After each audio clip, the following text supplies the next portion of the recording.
Those tiny little daily habits, they matter a lot. If one tiny little baby plant doesn't get its tiny little drink of water well, honestly, you don't water plants every single day, but if the little tiny plant didn't get its little tiny taste of water, the little tiny plant would not survive.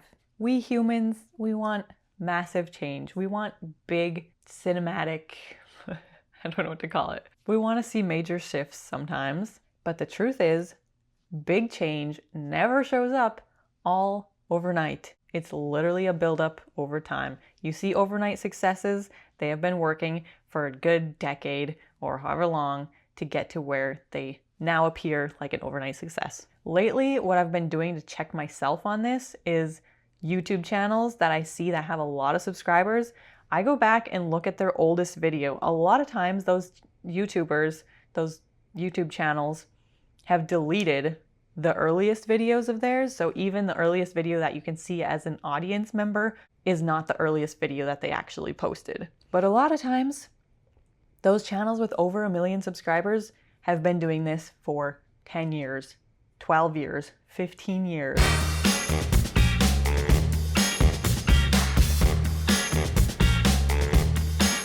Hey, my name is Darz. On this channel, we check ourselves and learn how to put in the work to get to where we want to be. Expanding and really challenging the comfort zone because we don't want to stay stuck in the comfort of who we were yesterday. We're here to learn and grow and become authentically ourselves and be free from who we were yesterday. That person yesterday didn't put in the work, but today we are doing what needs to get done. So big change. You want big change? You start with the little things. It's those tiny little invisible actions that are so small, like watering a plant.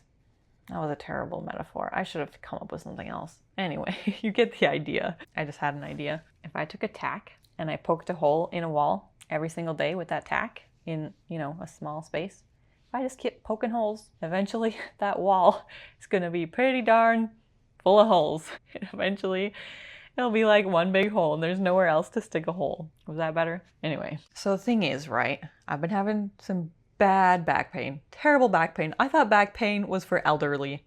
I thought it was for old people. And I never say I'm old. I never say that. I do not like to say, I actively avoid saying I'm old because I'm like, I hear people say they're old when they're like 30 and I'm like, bro, you're 30. That is not old. As soon as you start letting yourself like, oh, I'm just old. Oh, have cracking bones because I'm old. Oh, I can't work out because I'm old. No, bro, that is how you get old, is telling yourself you're old and you can't do stuff. Okay, so stop that. But anyways, that doesn't get rid of the fact that I have been having back pain. Another thing about back pain, I thought, people who get epidurals when they give birth have back pain because they have the epidural, whatever it's called. Not picking on people who have had an epidural. I'm just saying I didn't want an epidural because I thought it was gonna cause me problems. So I didn't get them for either of my kids. And here I am with this freaking back pain. What does the back pain have to do with tiny little habits and getting to somewhere that you want to be? I visualize myself. I envision myself in a world in some day in the future, hopefully very soon, where I do not suffer with back pain. It seems to be an inflammatory thing. So small, tiny habits that I'm doing to get to a point where I don't have back pain. Inflammation. What causes inflammation? Sugar. Cutting down on the sugar. But also, I have noticed, especially during these days, that I have not been using my standing desk. Because when I quit my waitressing job back like right after my divorce and I had to get a job, I was just like applying all over the place and I got hired at a restaurant, became a waitress, super hard, so hard. I started as a busser and then they promoted me to waitress. But anyway, what was I saying? Oh yeah, so when I quit that job and I decided I was going to work for myself, I was just gonna figure out a way to earn my own income. I was like, there is no way I'm working from home, I'm gonna be on my computer every day and not have a desk, a proper desk. So I bought myself a desk that goes up and down. If you're interested, I'll link the one I got below. I freaking love it. It is, if you're working 8 hours a day, you need to be standing more hours than you're sitting. Let me tell you, that couple past years since I started working on my own and then I got a job working in an office, 40 hours a week on a computer, my back, I think the problem has kind of started from in that area when I like started working more on my computer, but also my back gets so bad when I don't stand, when I'm sitting on couches, when I'm sitting on the floor, when I'm just trying to work on my computer any old where. It is terrible, terrible. So even though it's like not super fun to do those little tiny habits like standing up when you're working on your computer, over time they are compounded. And oh, my knee. I need to be extremely careful about how I'm sitting when I'm working on my computer. Fortunately, this time away from my standing desk has opened my eyes more so to the fact. I also already kind of knew it, but unfortunately, during this time, my back has just gotten so bad, like so much worse. The pain is so much worse since I haven't been using a standing desk, since I haven't been able to stand while working is the biggest thing. And I can't really like walk around with my computer in my hand and work one-handed. It doesn't really function.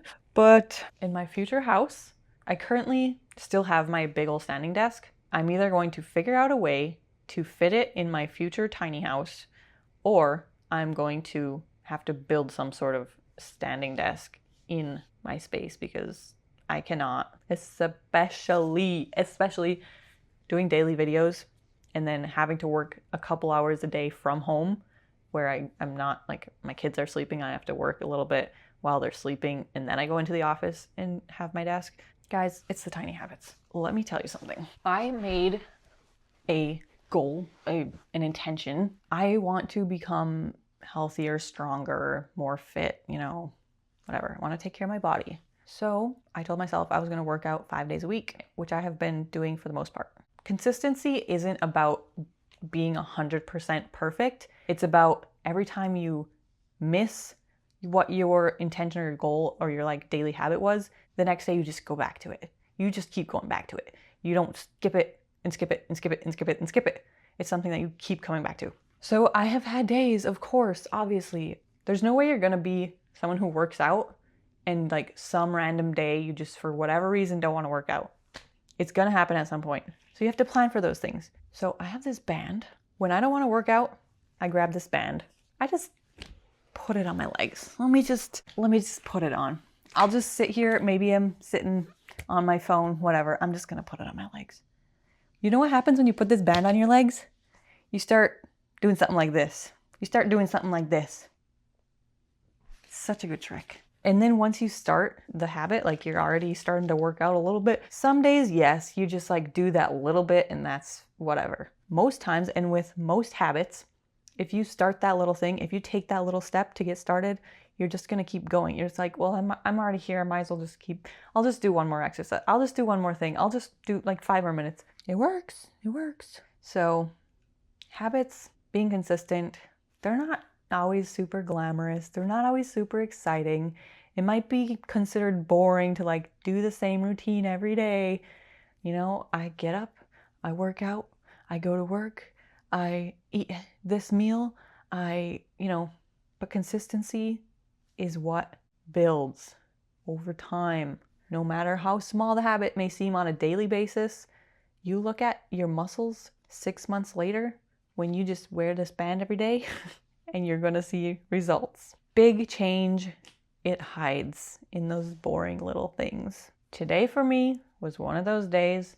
I had to just put the band on my legs and say, okay, let me just lay down with this band on my legs. Totally fine. It could have been one of those skip it days, but since I found the tiniest little piece of habit that I can start that has actually been the catalyst to make me do a full workout on some of those hard days, that is what's keeping me going. I am not trying to become a person that has so many skip it days, so many times where I just skip the thing that I said that I wanted to do in order to become the person that I wanted to become. We have some of those days, don't get me wrong, but when I say your future self, it is inside of these tiny little moments. I mean it. Start the habits. Even if you just start, even if you start with once a week, even if you start with once a month, just start. Start those little habits. The AC is turning on again, so I'm about to go. I will see you tomorrow. Do your habit. Okay, bye.